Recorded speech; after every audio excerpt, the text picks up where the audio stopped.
quedamos todos como, perdón la expresión, como hueones. Un proceso de degradación ética y moral del fútbol chileno. Yo por lo menos veía fantasmas por todos lados. A la entrada nacional hay una respiración muy profunda. Creo que hay una discrecionalidad del poder en que tú decides que se hace algo y se hace. De inmediato paraban una copa protesta. El fútbol, como todas las actividades del país, fue intervenido. Rolando Molina y Ambrosio Rodríguez. Tú tenés que ponerte en el contexto de una dictadura. La única forma de llevar a cabo una política de shock es en una dictadura como la que tenía Chile. Un escándalo de proporciones. El fin justifica los medios.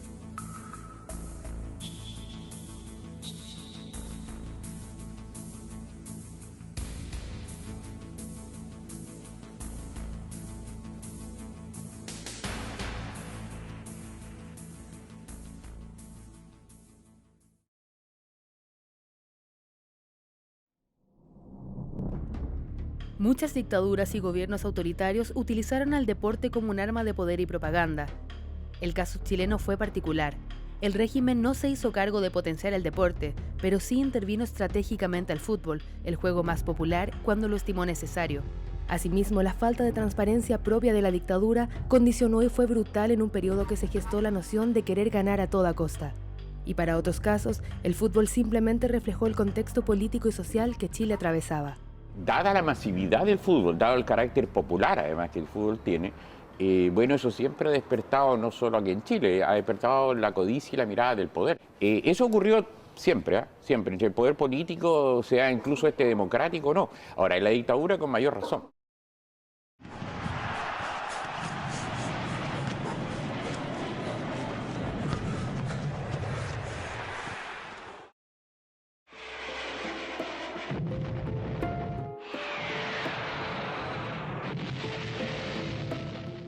El golpe sorprendió a la selección chilena concentrada para el duelo contra la Unión Soviética que se disputaría el próximo 26 de septiembre en Moscú. Esta sería la llave de repechaje que sellaría la clasificación de Chile para el Mundial de Alemania 74. Nosotros salimos un 18 de septiembre. Sin embargo, al llegar a Argentina, a Brasil, a México, a Nueva York, a Suiza, a Alemania y después a Rusia, nos enteramos de las atrocidades que estaban pasando aquí en Chile. Que afuera se sabían, pero que en Chile, como estaba toda la prensa manejada, no se sabía absolutamente nada. Pensamos de que el fútbol no podía sufrir las consecuencias de un país que en ese momento rompió relaciones con Chile. Para el duelo de ida, la selección en el Estadio Lenin de Moscú, en un partido con escasos registros y cobertura de los medios, terminó con el marcador empatado a 0. Y sí tuvimos una oportunidad en el minuto 42 del segundo tiempo, que fue la única vez que llegamos al arco del arquero ruso. Pero sí quedamos conformes porque sabemos que después de vuelta acá en Chile íbamos a ganar. El resultado fue tomado como una victoria para los seleccionados, quienes en el Estadio Nacional debían firmar la clasificación de Chile a la Copa del Mundo el próximo 21 de noviembre. Sin embargo, la relación entre el fútbol y la política fue más fuerte. Fue el periodo en que se argumentaba que había que eliminar a los grupos de extrema izquierda, fue el periodo en que se eliminó a gran parte del MIR, del Partido Comunista, del Partido Socialista, de la izquierda cristiana. Más allá de la cantidad de víctimas, tiene que ver con lo radical de la forma en la cual se extermina, digamos, de otra forma, el marxismo. La Unión Soviética, eje del socialismo, y Chile, con Pinochet aliado a los Estados Unidos, no estuvieron ajenos a uno de los periodos más críticos de la Guerra Fría, como tampoco el fútbol. Cerca de 40.000 personas pasaron por el mayor recinto deportivo del país, el Estadio Nacional, mientras este fue utilizado como centro de detención y tortura durante casi 2 meses. Lo que provocó la indignación de los soviéticos que se rehusaron a viajar al país como modo de protesta. No obstante, el juego debía continuar. A la entrada nacional hay una respiración muy profunda, una cerrada de ojos para poder decir, bueno, si algún ser humano cayó acá, está muerto, violado, cuestiones, nosotros vamos a tratar de que esa gente que está ahí tenga la alegría suficiente, ya que no pudo vivir dignamente, poder hacerlo por intermedio del deporte. Y volver después a pisar a este estadio, con todo lo que había pasado, sin duda que uno veía, yo por lo menos veía fantasmas por todos lados. Ese 21 de noviembre, por orden dirigencial, Chile salió a jugar contra un rival inexistente, quedando en la historia el remate frente a un arco descubierto que Francisco Valdés ejecutó. Más allá de los simbolismos y protocolos, la selección derrotó oficialmente a los soviéticos por secretaría. Luego, esa misma tarde, fue goleada contra el Santos de Brasil en un improvisado amistoso. And there's a lovely ball through. Cruyff is in here. It was Van Hardegem's pass. Cruyff does the damage. And he's there. Gregor Lato. Gregor Lato. And Muller. Gerd Muller makes history. Not a good one for Kathleen, folks. As ever, the West German side has shown them, and indeed that. Chile no hizo un buen mundial. Quedó eliminado en primera fase tras apenas obtener 2 puntos, en un grupo que compartió con Australia y las 2 Alemanias. Durante el último encuentro con los oceánicos, un grupo de exiliados políticos se pasó al campo de juego con una bandera chilena. Cayó un diluvio donde no se podía jugar al fútbol.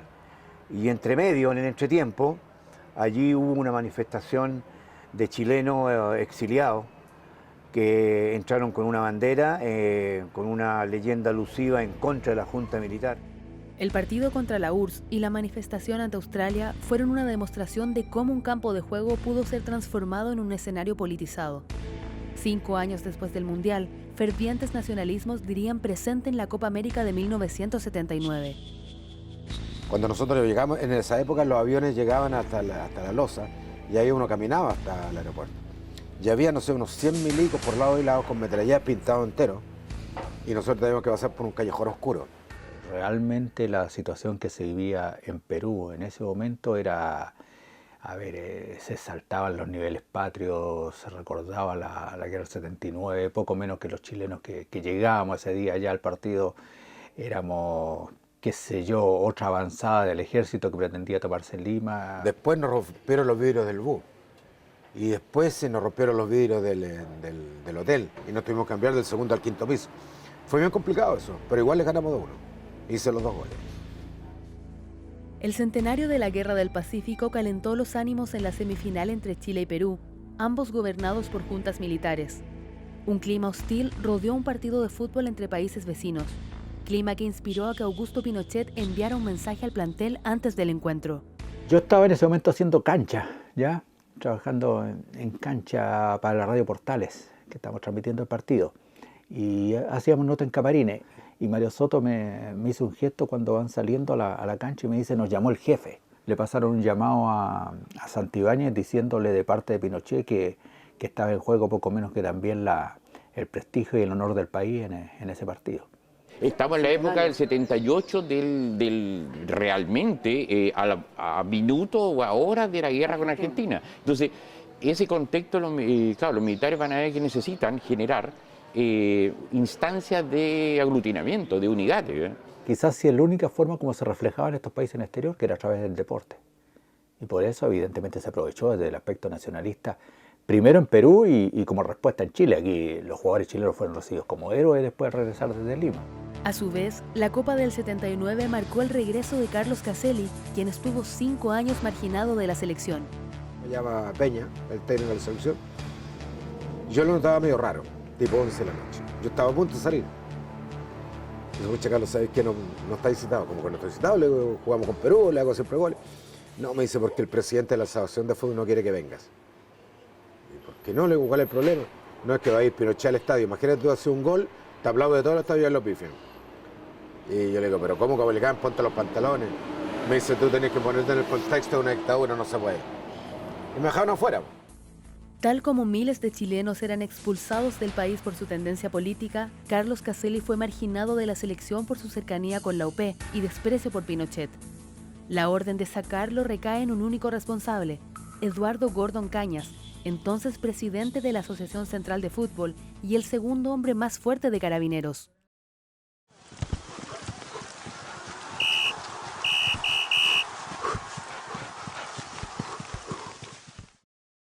Todos los alcaldes de las comunas de Chile eran designados. En provincia, el alcalde, el intendente, ese tipo de autoridad y normalmente está relacionado con el club de la ciudad. ¿Bien? Entonces, ¿qué ocurre? Que muchos de esos dirigentes de los clubes de provincia son estos alcaldes designados. Muchos de esos alcaldes de internet además son militares, no son solo designados, ellos son militares en servicio activo, son coroneles, son generales o en retiro, ¿bien? Que el caso de Gordon. Francisco Fluxá, presidente de la Central de Fútbol en 1975, buscó su reelección para afianzar su imagen con los demás dirigentes, quienes sabían de su simpatía por Frei Montalva.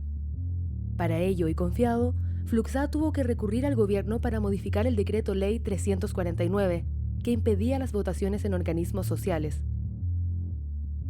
Fluxá y el gobierno llegaron a un acuerdo. Los clubes votarían por 15 personas para conformar un nuevo directorio, y sería el coronel Guido Sandón, director de la DIGEDER, hoy Ministerio del Deporte, quien nombraría a 10 de ellos para encabezar la nueva directiva del fútbol chileno. De esta forma, Eduardo Gordon fue designado presidente de la ACF, mientras Fluxá era, irónicamente, sacado de su cargo y de las cúpulas del fútbol. El fútbol, como todas las actividades del país, fue intervenido. Y de eso no hubo ninguna duda. La salida del directorio de la Asociación Central de Fútbol de Francisco Fluxá y de Vittorio Giaconi en su momento y la imposición del general Gordon es la prueba más palpable. Esta maniobra política fue la primera intervención del gobierno con el fútbol, pero no la última. Ante la crítica situación deportiva y económica, el régimen decidió intervenir a los dos clubes más populares del país. El 1 de abril del 76, el gobierno designó al grupo económico VHC para controlar a Colo-Colo. 2 años más tarde, la U se separó de su casa de estudios.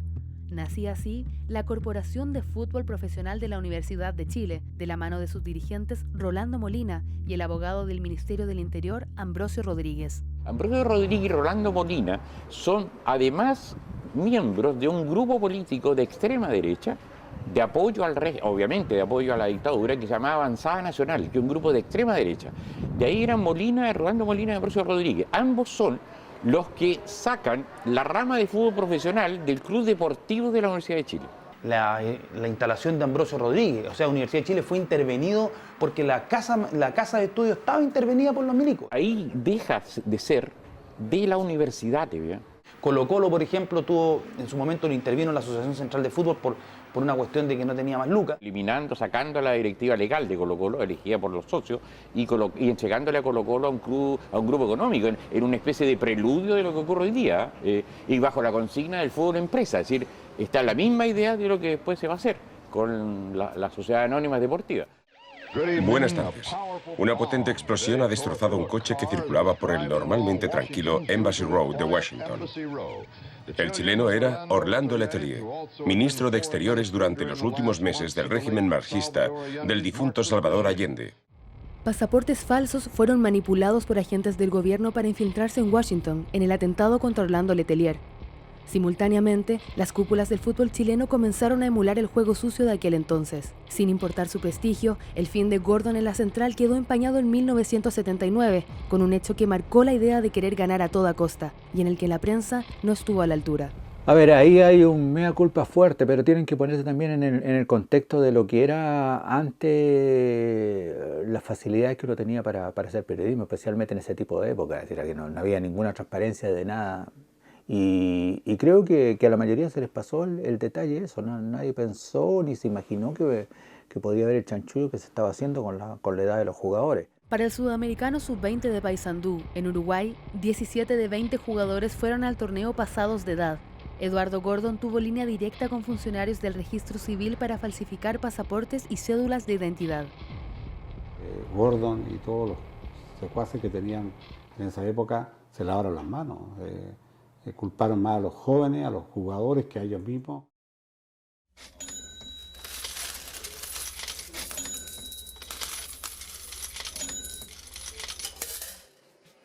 Por esos años, Chile disfrutaba de la reactivación económica. Los Chicago Boys implementaron su tesis de privatizaciones.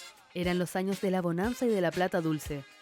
Y para eso se utiliza una política de shock. Se basaba en quitarle al Estado absolutamente todo el rol, digamos, en la economía. Se reduce sobre un 20% el gasto público. Y la única forma de llevar a cabo una política de shock es en una dictadura como la que tenía Chile. De ahí viene un despegue, pero se da principalmente a través de la venta de empresas que pertenecían al Estado y principalmente también a través de el fomento del comercio exterior. Con la competencia del fútbol español, las tarjetas con 12 puntos entran al sorteo de 10 televisores color y 30 premios de 10.000 pesos.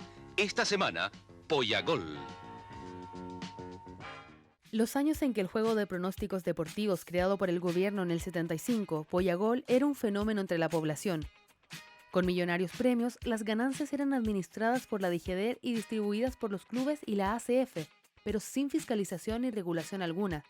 De esta forma, el fútbol quedó atado a la subordinación del Estado y sus recursos. Durante los 80 va a generar una enorme cantidad de plata que las directivas nombradas por el régimen van a manejar.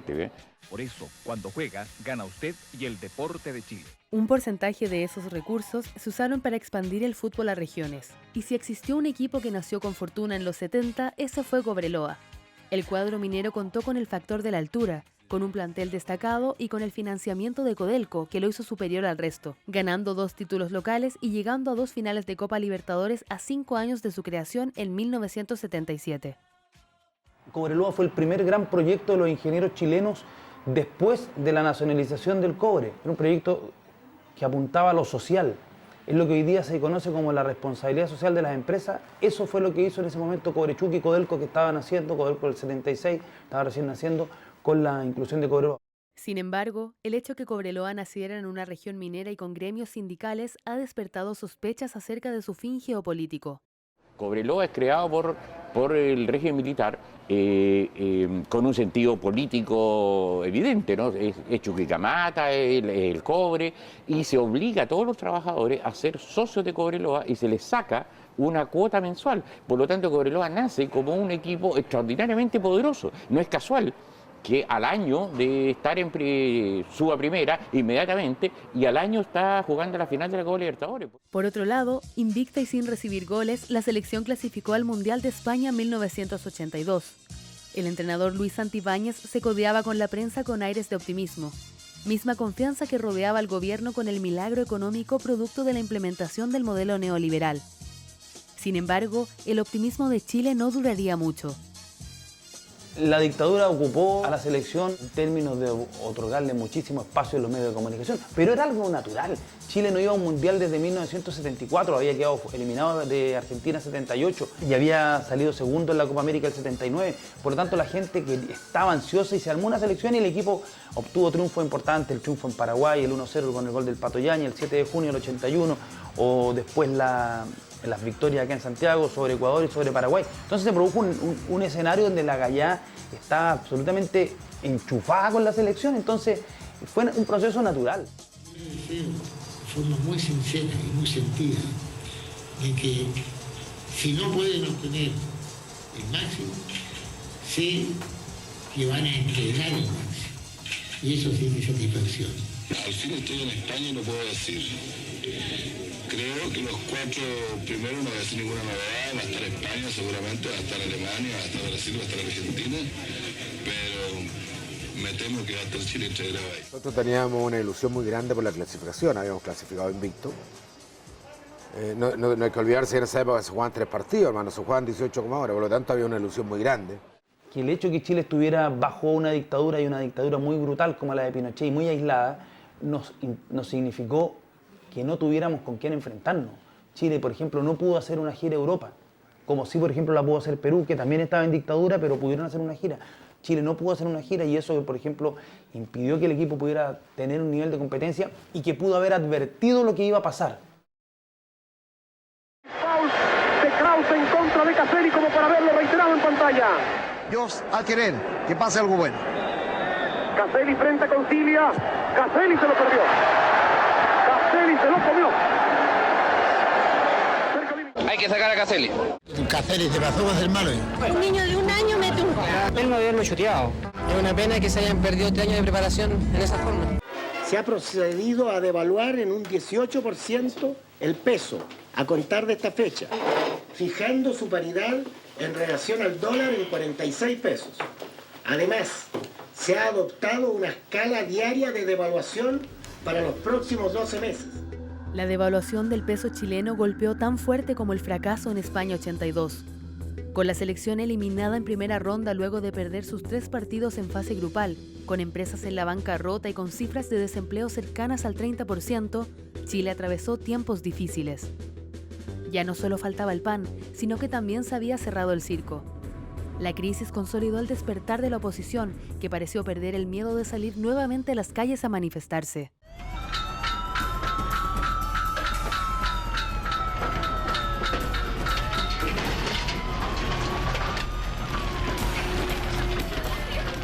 Una de las ideas de la época de la clase media era que toda persona debía tener un televisor, un automóvil, un refrigerador, que eran las políticas que justamente apuntaban al consumo. Entonces hubo un sobreendeudamiento en ese sentido y muchas de esas personas después se vieron con la imposibilidad de poder pagar. La banca se vio en problema porque no tenía dinero y eso llevó a un problema nacional. Eso también sumado a una coyuntura internacional. El canal público TVN comenzó a organizar y emitir amistosos precisamente en los días de protesta, como método para distraer a la población. Tal como el guanaco y el zorrillo, el fútbol se convirtió en un arma de disuasión con las llamadas copas protesta. La televisión nacional, que era su mascarón de proa, digamos, y de hecho allá lo llamaban, no me acuerdo exactamente, porque creo que eran las copas protesta. Pasaba algo, alguna protesta muy significativa, y en la televisión nacional inventaban de inmediato, paraban una copa protesta, en alguna copa en alguna parte donde fuera para que la cosa pasara piola, digamos.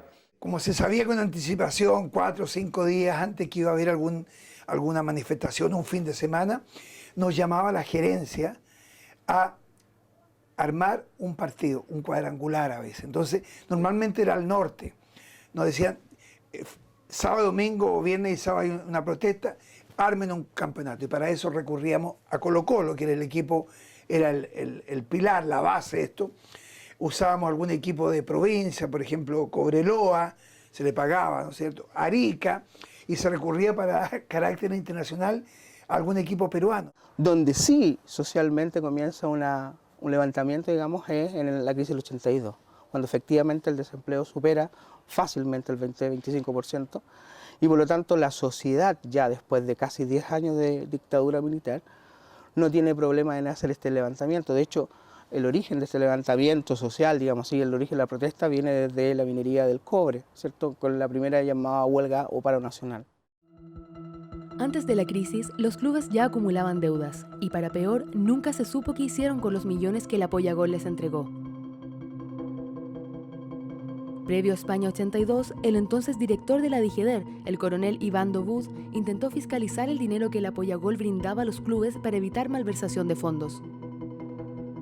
No obstante, Dovud se encontró con la negativa del presidente de la ACF, Abel Alonso, quien, apoyado por el gobierno, amenazó con paralizar el torneo local y de sacar al entonces entrenador Luis Santibáñez de la selección si es que esto ocurría.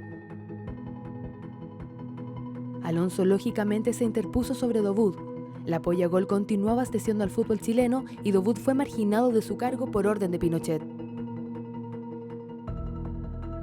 Para salir de la crisis, en julio de 1984, el Banco del Estado le concedió a la ACF un préstamo cercano a los 600 millones de pesos de la época, la llamada deuda histórica del fútbol chileno, que arrastró el balompié criollo por más de 20 años. Se menciona a los clubes grandes, en especial a la U, como sus responsables, y a 2 personas cercanas al gobierno, que pese a las irregularidades, nunca fueron enjuiciados. Rolando Molina y Ambrosio Rodríguez, más la complicidad de los clubes que se dejan llevar por los clubes grandes y no profundizan en nada. Mientras reciban plata, los clubes están felices, pero no saben todo lo que se llevan los otros. Por eso que se escandalizaron cuando digo las cifras y los números. Comenzó a tirar, como central de fútbol, a prestarle letras de cambio para que esas letras las cambiaran y con eso sobrevivir. Entonces, como nutría la U de forma especial, porque él había sido presidente de la U, empezó a tirarle a los demás también y llegó a una cantidad estratosférica.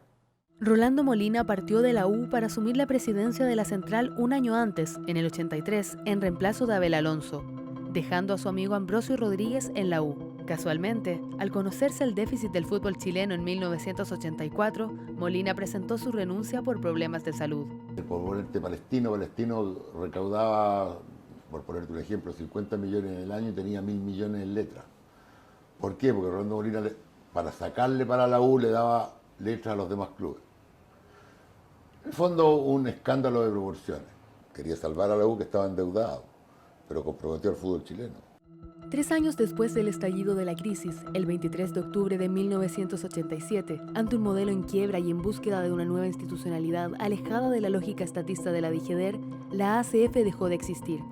En su reemplazo, nace la Asociación Nacional de Fútbol Profesional, la ANFP, con un enfoque concentrado en darle más autonomía a los clubes privados.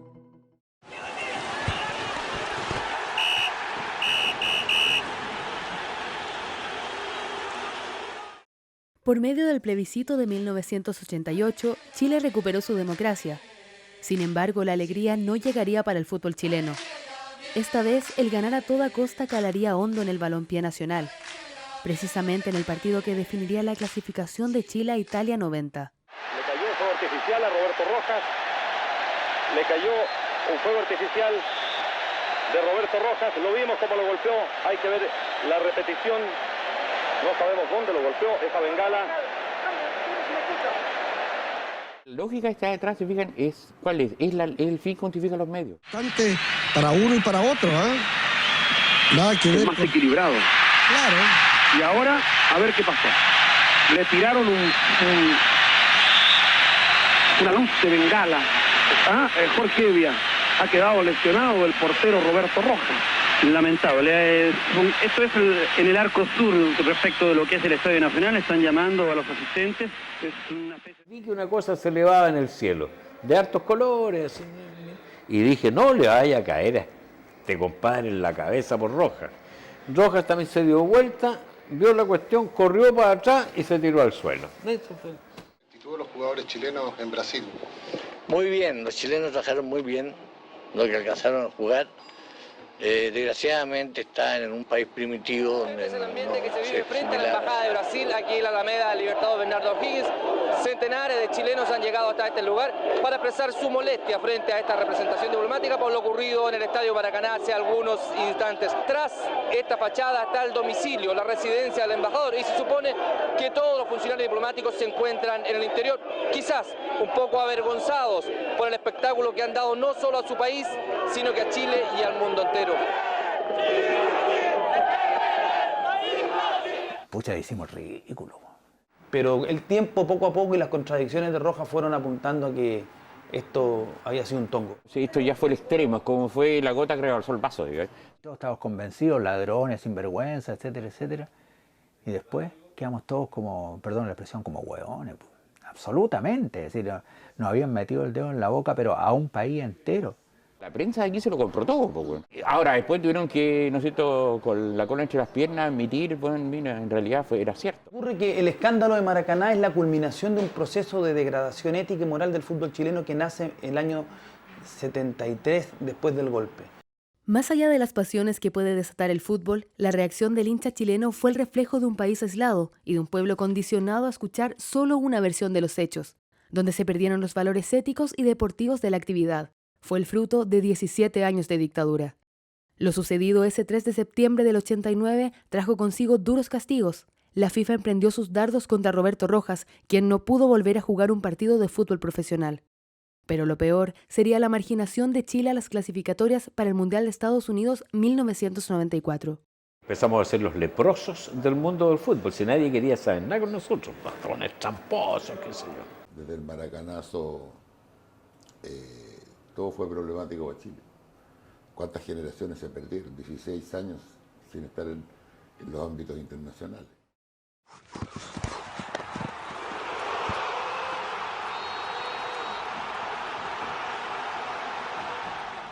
Patricio Aylwin Azócar tiene ya su banda presidencial y la ovación es para estos nuevos 4 años de gobierno para este mandatario. Meses después llegó la democracia. La verdad y la transparencia se vieron reflejadas no solo por la confesión de Roberto Rojas, sino también por los crímenes que la dictadura dejó y que por años silenció. Eso creo que es difícil de entender hoy día, sobre todo para los más jóvenes. ¿Qué es lo que es una discrecionalidad del poder? En que tú decides que se hace algo y se hace. Y el que no, bueno, lo reprimen nomás. ¿Sí? Eso es una dictadura. El cambio de mando ratificó el modelo neoliberal que los gobiernos de transición profundizaron. Curiosamente, tras el fin de la dictadura, los clubes más populares saborearon el éxito e incluso la selección logró asistir, luego de 16 años, a una Copa del Mundo en Francia 98, mismo año en que Pinochet fue procesado en Londres por violación a los derechos humanos y que el entonces senador Sebastián Piñera presentó un proyecto de ley para transformar a los clubes deportivos en sociedades anónimas. Ya lo decía Jorge Luis Borges, a la realidad le gustan las simetrías.